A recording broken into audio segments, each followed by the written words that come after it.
My name is Ozgun Ekici. I'm coming from Ozgun University in Istanbul, Turkey. So the title of the talk is Pair-Efficient Reallocation of Indivisible Objects.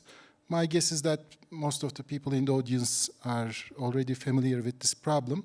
It has some extensions of it, but in my paper, I look at the canonical form introduced by Shapley and Scarf. So it's a very simple problem. We have a set of agents. Here I show them with numbers, 1, 2, up to n. And we have a set of objects, O1, O2, up to On. Here, object OI denotes the endowment of agent I. So in this problem, at the beginning, every agent starts with an object.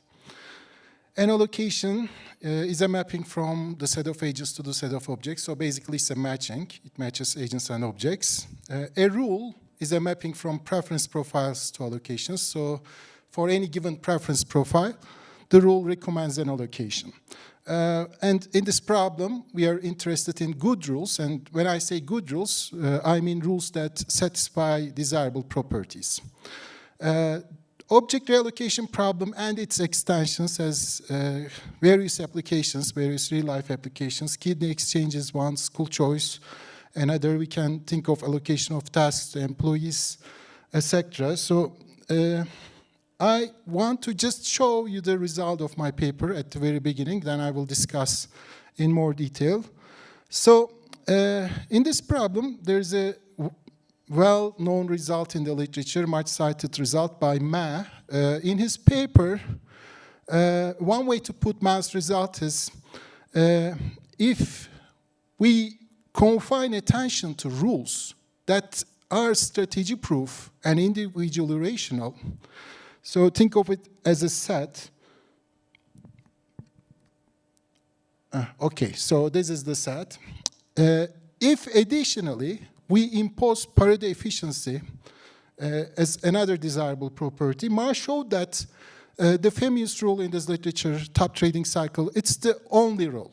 It's your only choice. So you want strategy proofness, individual rationality, and parity efficiency. TTC is the only way to go. So what I do in my paper is I still confine attention to strategy proof and individually rational rules, but I relax the efficiency requirement. Instead of parity efficiency, I consider pair efficiency, which I will describe in a few moments. And when I do that, quite interesting, it turns out that still top trading cycles is the only choice. So Ma's result is a characterization result. It establishes that you want these nice three properties, TTC is the only way to go. What I show is, even if we could settle for a weaker efficiency notion, pair efficiency, still TTC is the only way to go. So Ma's result follows as a corollary of my stronger characterization result. So let's discuss the details now. Let's look at the axioms. So we want a rule with good properties. The first axiom I will talk about is strategy proofness. A rule is strategy proof if an agent never gains from misreporting her preferences. Why strategy proofness is important in this problem as well as in any mechanism design problem? Well, one reason is strategizing is tiresome for agents. So maybe you need to acquire information about the preference of other agents. You need to think about what is the best strategy for you. So these all require resources. So in this sense, you can think of strategy proofness as a sort of efficiency criterion. You get rid of all this waste once the mechanism is strategy proof, because then the recommendation is clear. Just tell your preferences, don't think about anything else. Another reason strategy proofness is important is strategizing rewards complicated players who can strategize at the expense of naive players who cannot strategize. So in this sense, you can think of strategy proofness as a sort of fairness condition, because maybe you don't want complicated players to gain at the expense of the naive players. The next axiom I'm going to talk about is individual rationality. A rule is individually rational if an agent never gains, if an agent is never assigned an object worse than her initial endowment. If you think about this, individual rationality is actually a voluntary participation constraint. So it gives guarantee to the agents that the allocation recommended by the rule is never going to make them worse off. Actually, it's a minimal voluntary participation constraint because I could come up with stronger voluntary participation requirements. Like, for instance, a pair of agents might not be able to improve by trading their objects compared to the allocation recommended. But we don't do that here. We focus on this minimal voluntary participation requirement, individual rationality.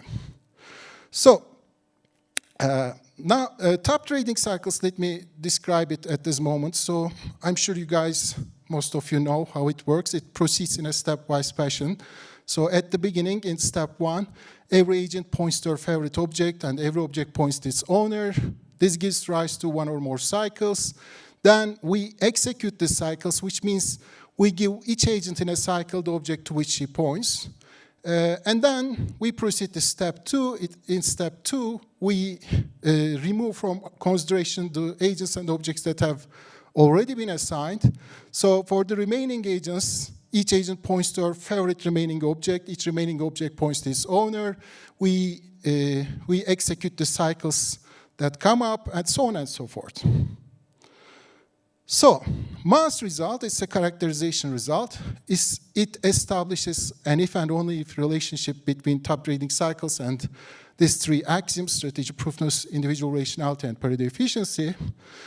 And one implication of mass result is that if you want a rule that's strategic proof and individual rational, and that's not TTC, then you need to relax the efficiency criterion. And that's exactly what I do in the paper. I drop parity efficiency and replace it with a weaker efficiency notion called pair efficiency. So what's pair efficiency? It would be best if I describe pair efficiency in parallel to parity efficiency. So a rule is parity efficient if its induced outcomes cannot be parity improved. So which means at the outcome, a subset of agents cannot gain from trading their assigned objects. On the other hand, a rule is pair efficient if its induced outcomes cannot be pair improved, which means at the outcome, a pair of agents cannot gain from trading their assigned objects. So it should be clear that pair efficiency is a much weaker condition than parity efficiency. Pair efficiency is actually a minimal efficiency requirement because if you think about parity efficiency, it rules out, at the outcome, it rules out gainful trades involving 2 agents, 3 agents, 4 agents, any number of agents. But pair efficiency, at the outcome, it rules out gainful trades involving only 2 agents. And that's the minimum size for a trade. So for a trade, at least 2 agents should trade. So pair efficiency rules out only gainful trades between pairs of agents. Just to illustrate the extent to which pair efficiency can be weaker than parity efficiency, I want to show you this example here. So think of an example with 4 agents, and suppose that the preferences are as shown on the table here. So for agent 1, her preferences are O2 is better than O3, which is better than O4, and so on. So according to this preference profile, there is only one parity efficient allocation, which is mu1 here, shown in red. So if a rule is parity efficient, at this preference profile, it must induce mu1. But according to this preference, actually there are 6 different pair efficient allocations. So if a rule is pair efficient, it may be inducing any of the 6 allocations. So I hope that illustrates the extent to which pair efficiency relaxes the parity efficiency condition. So why are we interested in pair efficiency? First, obviously, it's mathematically interesting.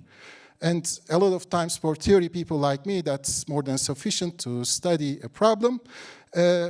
Are there strategic proof and individually rational rules other than TTC that satisfy this minimal efficiency notion? If the answer is yes, what kind of rules would they be? If the answer is no, if you think about it, that's going to increase the appeal of top trading cycles mechanism, because it would mean that even if you could settle for a weaker efficiency notion, still TTC has no rival. But I would argue that pair efficiency is interesting in its own right. Besides the mathematical interest, I think pair efficiency as an axiom is interesting in its own right. One argument I would make is parity efficiency is, if you think about it, it is defined based on agent preferences. But sometimes the social planner, the guy who makes the rule, he may also have a stake at the outcome. So let me just give an example. For instance, imagine an employer reassigning tasks to employees. Each employee may have an implicit right to keep her current task, but the employer may want to reshuffle employees based on their task productivities. But the employee's idiosyncratic preferences over tasks may not be aligned with their task productivities. I may be not very efficient in some task, but I may love to do it. So that's just imaginable. For instance, for more specificity, you can think about the dean of a business school reallocating courses among faculty members. So if you integrate the social planner's preferences to the problem, then the actual parity efficient set, the one that also takes into account the social planner's preferences, is going to be larger than the parity efficient set that is defined based on only agent preferences. Actually, we would have this relationship. An allocation is going to be, an allocation that's parity efficient with respect to just agent preferences would still be parity efficient when we take into account also the social planner's preferences. But the converse statement is not going to be true. So the point that I'm trying to make is the actual parity efficient set can be larger. And I think that could justify an interest in a weaker efficiency notion such as pair efficiency. And another reason I believe pair efficiency may be interesting in its own right is for implementation purposes, perhaps pair efficiency is a more meaningful axiom than parity efficiency. So imagine that the social planner wants to implement an allocation, and at the outcome, suppose that there is this efficiency improving cycle. So agent 6, he has object O1, agent 9, he has object O7, and so on. But there is this large trading cycle according to which if these agents trade their objects, they can all become better off. Can we say that this allocation cannot be implemented? Perhaps not. Why? Because this cycle, it is big, so it's going to be difficult for the involved agents to recognize this large trading cycle. And even if they recognize it, it may be difficult to coordinate an exchange such as this one. But we can say the same for an allocation which is not pair inefficient. Because if the allocation is not pair efficient, we are going to have at the outcome two agents who can trade their objects and both become better off. So for implementation purposes, we can say like it would be really difficult to think about a pair inefficient outcome to be implemented, but perhaps some outcomes that are not parity efficient based on agent preferences can still be implemented. So this is my last slide. I will finish on time. My result establishes an if and only if relationship between top trading cycles versus the three axioms: strategic proofness, individual rationality, and pair efficiency. And therefore, it gives very strong support for using TTC in the object reallocation problem because in the set of strategic proof and individual rational rules, even if we could settle for a weaker efficiency notion such as pair efficiency, still we wouldn't have a competitor for TTC. Another way to put this result would be, as I have already talked through the presentation, individual rationality is a minimal voluntary participation constraint, and pair efficiency, it's a minimal efficiency requirement. So if we want an incentive-compatible mechanism, non-manipulable mechanism, that satisfies these two minimal conditions, well, there is no choice but TTC. So that just increases the appeal of the mechanism, I believe. Okay, that's the end of my talk. And if you have questions, I'll be happy to answer.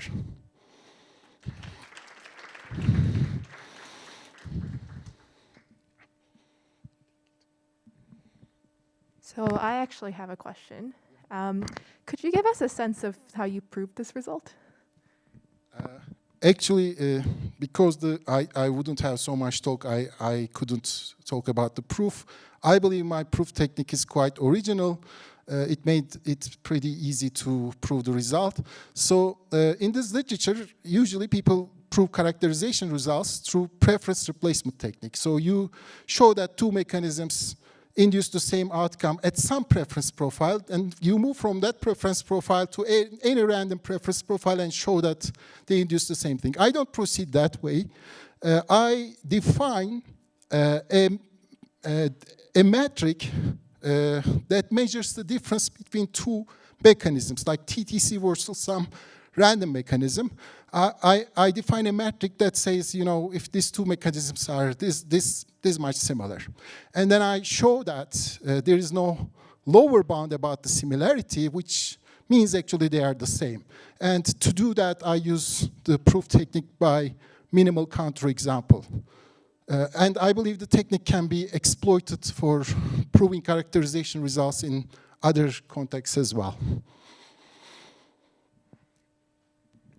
Thank you. Since the talk was short, I think we actually have time for one more question, either from in-person or online audience, if there's any interest.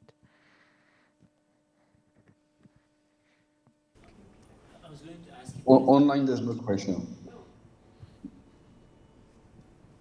Let's go with the online questions since we haven't had any online questions.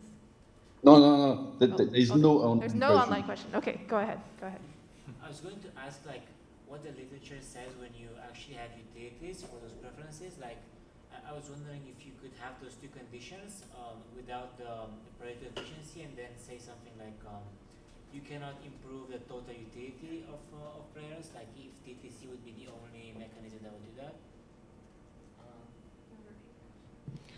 I don't think I got the question. Can you repeat? So I was wondering, maybe like it's a bit far from the same, but I was wondering if you assign utilities to preferences for the objects, and then you're asking for the same two axioms without, and instead of the pair efficiency, you say something like you cannot improve the total utility of the agent. Is there, like, can your techniques be extended there to prove that maybe TTC would be the only mechanism in that setting that achieves that? Okay, the question is, if I'm wrong, correct me. So if we work with utility functions, cardinal utilities rather than preferences, and if we think of an axiom such as two pair of agents, they cannot improve their combined utilities by trading the objects, can we still get this kind of a result? Was that the question? Okay, I don't think that's going to be. I don't think we can get the same result, because when you dictate that the combined utility cannot be increased, you open the gate for like one agent subsidizing another agent. So that's going to probably make the theory collapse. But that's only my guess. Okay. Let's thank all the speakers again.